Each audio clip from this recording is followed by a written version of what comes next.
Hello everyone, welcome to all of you in this course for paper 1 for NET JRF 2023। तो friends, आज की आपकी इस course की पहली क्लास है और आज की क्लास में हम डिस्कस करेंगे कि कैसे इस कोर्स को डिज़ाइन किया गया है, क्या सोचकर इस कोर्स को डिज़ाइन किया गया है और कैसे आप इस कोर्स का ज़्यादा से ज़्यादा फ़ायदा उठा सकते हैं। ठीक है, तो चलिए बात करते हैं इन्हीं सब चीज़ों पर ताकि आप इस कोर्स का ज़्यादा से ज़्यादा फ़ायदा उठा पाएँ और इस कोर्स को सही तरीके से यूज़ कर पाएँ। ठीक है, देखिए सबसे पहले आप एक चीज़ समझिए कि किसी भी एग्ज़ाम को क्लियर करने के लिए 3 चीज़ें सबसे ज़्यादा ज़रूरी होती हैं। ठीक है, आप किसी भी एग्ज़ाम की तैयारी करते हैं, सबसे पहले उसके सिलेबस को समझना, सिलेबस को पढ़ना आपके लिए सबसे ज़्यादा ज़रूरी होता है, क्योंकि सिलेबस ही आपकी डायरेक्शन को तय करता है कि आपको कहाँ से स्टार्ट करना है और कहाँ तक चलना है। ठीक है, कहाँ तक आपकी मंजिल होगी। तो सिलेबस आपकी एक बाउंड्री डिसाइड कर देता है। ठीक है, तो सबसे पहला स्टेप होता है सिलेबस को देखना और समझना। फ्रेंड्स, दूसरा स्टेप होता है आपका प्रीवियस ईयर क्वेश्चंस को ज़्यादा से ज़्यादा सॉल्व करना। ठीक है, तो प्रीवियस ईयर क्वेश्चंस किसी भी एग्जाम को क्लियर करने के लिए सबसे ज़्यादा इंपॉर्टेंट होते हैं, मोस्ट इंपॉर्टेंट होते हैं आपके प्रीवियस ईयर क्वेश्चंस। ठीक है, फिर तीसरा स्टेप होता है आप सिलेबस के अकॉर्डिंग टॉपिक वाइज अपने 1 या 2 पेपर के नोट्स बना लें। ठीक है, तो जैसा भी आपका सिलेबस है, सिलेबस में जो आपके टॉपिक्स दिए गए हैं, ठीक है, तो हर टॉपिक को सबसे पहले आप उसको अच्छे से समझें। ठीक है, अच्छे से देखें, इसके बाद 1 या 2 पेज का आप अपना उसका नोट्स बना लें। तो ये बेस्ट तरीका होता है, बेस्ट स्ट्रैटेजी होती है किसी भी एग्जाम को क्लियर करने के लिए। ठीक है, तो हम यहाँ पर भी इसी स्ट्रैटेजी को फॉलो करेंगे। देखिए, सबसे पहले आज हम पेपर 1 के सिलेबस को देखेंगे कि पेपर 1 के सिलेबस में क्या सब दिया गया है और किस तरीके से हम आने वाले टाइम में, आने वाली क्लासेस में, इस कोर्स में इन क्लासेस को, इन टॉपिक्स को कंप्लीट करने वाले हैं। ठीक है, देखिए थोड़ा मैं आपको इस कोर्स के बारे में बताती हूँ। तो जैसा कि आपको पता है कि जो पेपर 1 का सिलेबस है ये 10 यूनिट में बटा होता है। ठीक है, ये 10 यूनिट में बटा होता है। मैं आपको एक बार इसकी यूनिट को दिखाती हूँ। देखिए, सबसे पहले होती है फ्रेंड्स आपकी यूनिट 1। यूनिट 1 रिलेटेड है आपकी टीचिंग एप्टीट्यूड से। ठीक है, यूनिट 1 में आपका टीचिंग एप्टीट्यूड होता है। तो टीचिंग एप्टीट्यूड के अंदर काफ़ी सारे टॉपिक्स हैं आपके, जैसा कि आप देख सकते हैं। टीचिंग से रिलेटेड कॉन्सेप्ट्स क्या होते हैं, टीचिंग के ऑब्जेक्टिव्स यानी कि टीचिंग के उद्देश्य क्या हैं, लेवल्स ऑफ टीचिंग कौन कौन से होते हैं। तो 3 प्रकार के लेवल्स होते हैं टीचिंग में, मेमोरी लेवल, अंडरस्टैंडिंग लेवल और रिफ्लेक्टिव लेवल। ठीक है, तो इसी प्रकार से ये आपके टीचिंग एप्टीट्यूड के सारे टॉपिक्स हैं जिनको आपको अच्छे से पढ़ लेना है। ठीक है, जैसे कि आप देख सकते हैं ये सारे आपके टीचिंग एप्टीट्यूड के टॉपिक्स हैं। फिर नेक्स्ट यूनिट है आपकी यूनिट 2। यूनिट 2 रिलेटेड है आपकी रिसर्च एप्टीट्यूड से। तो इसी प्रकार से रिसर्च एप्टीट्यूड के अंदर भी आपके काफ़ी सारे टॉपिक्स, काफ़ी सारी थ्योरीज होती हैं। ठीक है, तो आप देख सकते हैं यहाँ पर आपको पढ़ना होगा रिसर्च का मीनिंग क्या होता है, रिसर्च के टाइप्स कितने होते हैं, कितने प्रकार की रिसर्च होती है। ठीक है, पॉजिटिविज्म एंड पोस्ट पॉजिटिविज्म का टॉपिक क्या होता है, मेथड्स ऑफ रिसर्च कौन कौन से होते हैं, एक्सपेरिमेंटल रिसर्च क्या होती है, हिस्टोरिकल रिसर्च क्या होती है, क्वालिटेटिव और क्वांटिटेटिव रिसर्च क्या होती है। ठीक है, स्टेप्स ऑफ रिसर्च क्या होते हैं। तो ये आपके सारे रिसर्च एप्टीट्यूड के टॉपिक्स हैं जिनको आपको कवर करना है। ठीक है, यूनिट 3 रिलेटेड है आपकी कॉम्प्रीहेंशन से। तो कॉम्प्रीहेंशन क्या होती है, कॉम्प्रीहेंशन बेसिकली आपको एक पैसेज दिया जाता है। ठीक है, एक पैसेज दिया जाता है आपके सिलेबस से, तो उसी से रिलेटेड, इस पैसेज से रिलेटेड आपके से 4 से 5 क्वेश्चंस को पूछा जाता है जिनका आंसर आपको इस पैसेज को पढ़कर करना होता है। ठीक है, तो ये आपकी कॉम्प्रीहेंशन होती है। नेक्स्ट है आपका यूनिट 4। यूनिट 4 रिलेटेड है आपकी कम्युनिकेशन से। ठीक है, तो कम्युनिकेशन में भी आपको काफ़ी सारे टॉपिक्स को कवर करना है।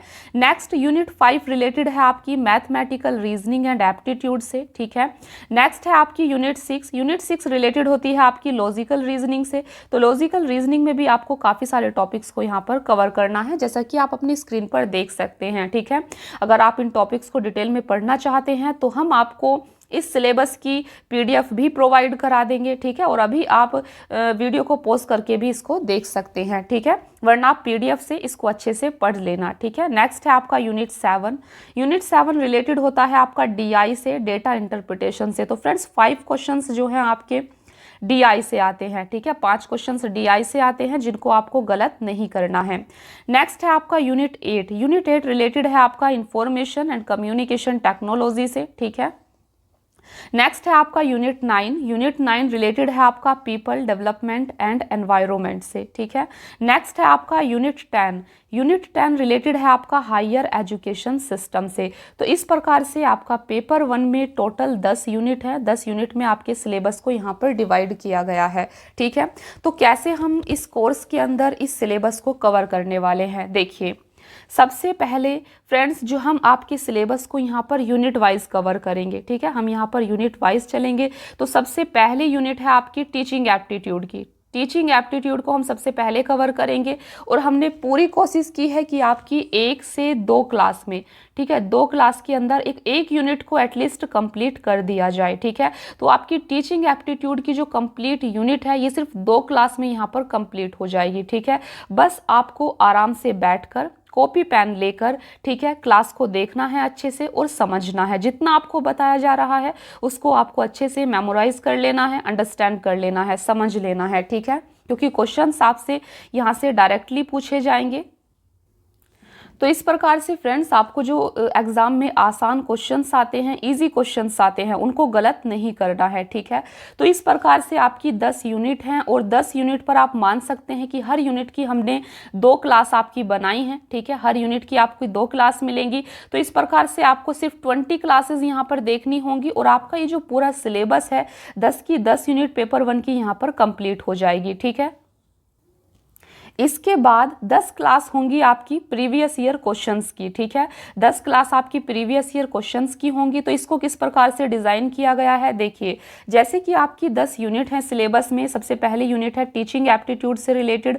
तो एक क्लास के अंदर आपके जितने भी प्रीवियस ईयर में टीचिंग एप्टीट्यूड से रिलेटेड क्वेश्चंस पूछे गए हैं तो आपकी इस क्लास में इनको कवर कर दिया जाएगा। देन आपका रिसर्च एप्टीट्यूड आता है। रिसर्च एप्टीट्यूड से की यूनिट से जितने भी आपके प्रीवियस ईयर में क्वेश्चंस आए हैं इन सब को एक क्लास में यहाँ पर कंप्लीट कर दिया जाएगा। इस प्रकार से हर यूनिट से रिलेटेड जो आपके PYQ हैं, ठीक है, प्रीवियस ईयर क्वेश्चंस हैं, उनकी अलग अलग क्लास आपको यहाँ पर प्रोवाइड की जाएगी। तो आपको इस कोर्स को बिल्कुल शुरू से लास्ट तक देखना है, ठीक है। ऐसा नहीं करना है कि आप बीच से कोई क्लास उठा ले रहे हैं, बीच से कोई क्लास देख ली, ऐसा आपको बिल्कुल नहीं करना है। आपको फर्स्ट डे से फर्स्ट क्लास से शुरू करना है, ठीक है, और आपको फिर आगे बढ़ते जाना है step by step. Then previous year questions को डिस्कस करने के बाद हम आपके साथ डिस्कस करेंगे फुल लेंथ पेपर, ठीक है। तो पूरा एक फुल पेपर हम आपके साथ में यहाँ पर डिस्कस करेंगे। 5 से 10 पेपर आपके हो सकते हैं। तो फुल लेंथ पेपर को डिस्कस करते टाइम हम आपको स्ट्रैटेजी बताएंगे कि किस प्रकार से आपको एग्जाम में अप्रोच करना है, किस प्रकार से आपको क्वेश्चंस को एग्जाम में सॉल्व करना है, जिससे आप ज़्यादा से ज़्यादा क्वेश्चंस को सही कर पाएँ। फ्रेंड्स इस कोर्स की एक स्पेशलिटी ये है, एक विशेषता ये है कि आपको यहाँ पर जो क्लासेस हैं वो रिकॉर्डेड फॉर्म में मिलती हैं, ठीक है। यहाँ पर आपको सारी क्लासेस रिकॉर्डेड फॉर्म में मिलेंगी। तो आप जितना बार चाहें इन क्लासेस को देख सकते हैं, ठीक है। अगर आपको एक बार में समझ में नहीं आता है तो आप दूसरी बार देखिए, ठीक है। जितनी बार चाहें आप देख सकते हैं और जितना भी टाइम आपके लिए ज़रूरी है। अभी आपके पास सिर्फ 1 मंथ का टाइम है, 1 महीने का टाइम बचा हुआ है। तो ऐसे में आपके पास एक लिमिटेड टाइम है। इस लिमिटेड टाइम में आपको अपने कोर्स को कंप्लीट करना है। तो फ्रेंड्स ये आपके ऊपर डिपेंड करता है कि हम आपको जितनी क्लास, लगभग आपको 35 प्लस क्लासेस जो हैं प्रोवाइड की जाएंगी यहाँ पर। तो ये आपके ऊपर डिपेंड करता है कि आप इन क्लासेस को कितनी जल्दी देखकर कंप्लीट कर लेते हैं, कितनी जल्दी देखकर इनको समझ लेते हैं, ठीक है। तो आपको यहाँ पर क्लास का वेट नहीं करना होगा, आप जल्दी से क्लास को देखकर अपने इस कोर्स को कंप्लीट करना। और ये कोर्स आपके लिए एग्जाम में काफ़ी ज़्यादा हेल्पफुल साबित होने वाला है। तो फ्रेंड्स अच्छे से आप इस कोर्स को एंजॉय करते हुए क्लासेस को कंप्लीट करना, ठीक है। एक बात आप यहाँ पर याद रखना, आप जिस भी कार्य को करते हैं उसको पूरे मन से कीजिए, ठीक है। आधे मन से आपको किसी भी काम को नहीं करना है। जिस भी काम को आप पूरे मन से करते हैं वो काम ज़रूर पूरा होता है, ठीक है। तो all the very very best for your examinations June net JRF 2023। I hope कि आप सभी का यहाँ पर नेट JRF क्लियर हो। तो thank you so much friends for coming in this course.